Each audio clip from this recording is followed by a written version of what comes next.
So just like I did with my home page, I can actually go and I can add similar functionality to my application layout. And specifically in this case, my navigation bar.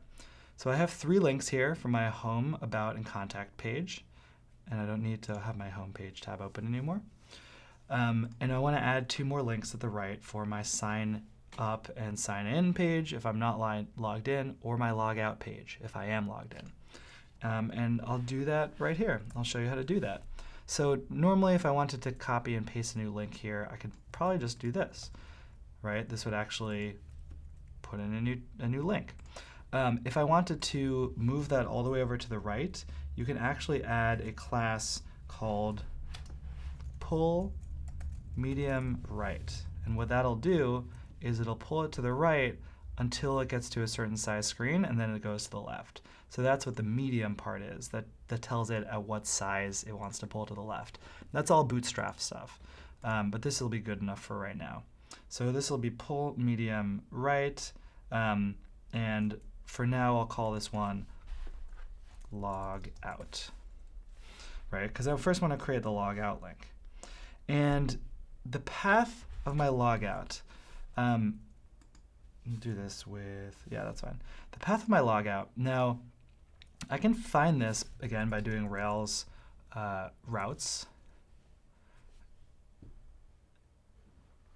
And this shows us all of the paths that Devise created. So these are the sign up paths. Registration is what Devise calls a sign up. The session is what's happening when you sign in or sign out. So we think of it as logging in and logging out. What's really happening is you're creating a new session. That's what they call it on the back end. A new session actually means a cookie gets placed on your computer. That's what it means to log in. When you log out, you are destroying a session. And so this is the logout link. So I can actually put destroy user session path here,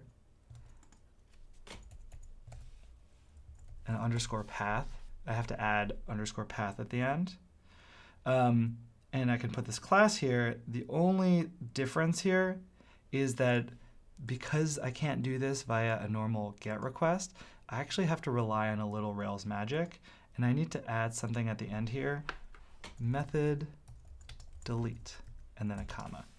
What this is actually doing is it's using JavaScript to secretly turn a link into something that, instead of making a GET request, makes a delete request.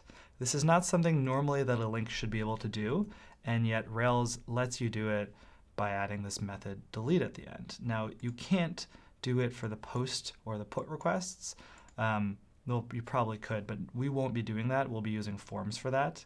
But this works for right now. So actually, if you save this and go up here, you'll see this log out button, and this actually lets you log out.